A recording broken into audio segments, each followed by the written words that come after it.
Okay, my friends, Volume 1, First Impression, and you know what? This one seems like it's gonna be a wholesome, simple series. I don't really know that for sure, obviously, as I've only read the first volume, but that's just the feeling that I get from it. Anyway, I read the first volume for God Bless the Mistaken. This is a completed series with 22 chapters in 4 volumes. All 4 volumes do look available for purchase. Right now, I only own the first, which covers 5 chapters, so that's all I've read. Do I plan to continue this series? I think so. It's complete, not too many chapters, so honestly, might as well. I'm not in a hurry to read it though, but I will get the remaining volumes eventually and finish it. Like I said, I do think it is leaning more towards a wholesome series, as there were some moments that I really expected to have some bad stuff happen, which I'll talk about later, but it just didn't happen. Instead, it was more about experiencing things and having fun. Just a quick, what is this about? There is an unknown phenomenon that occurs every so often in this world referred to as bugs, where anything can happen.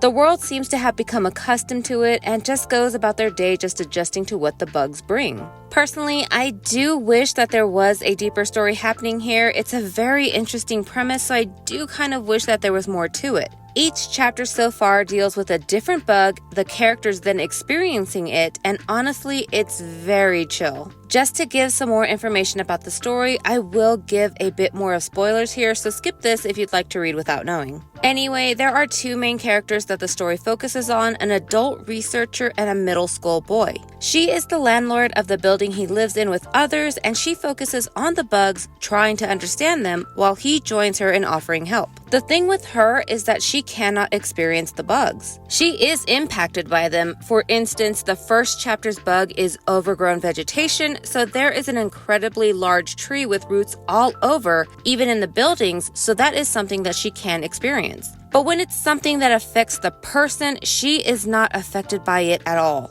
As an example, in the second chapter, the bug then allows people to move up in the air as if they were on invisible stairs, and she is not impacted by that at all. She cannot do it herself. This is honestly the chapter where I thought it might have been more serious, because I was really worried that the bug would end since there is no time limit and everybody would fall. Because she can't experience this, she uses the other character to experience through him and help in her research. Now, because it's only the first volume and it's a fairly short series, I'm not really sure where the story is going to go and what the plot really is. Each chapter is a different bug, but there is not really a consistent plot outside of the one character who can't experience it. There's not really a threat or concern. It doesn't seem like they are trying to find a way to stop them. In fact, society has just adjusted to living with them, even having things like announcements and notifications for what to prepare for the day in regards to the bugs. So this is why I think that the series is going to be a wholesome read.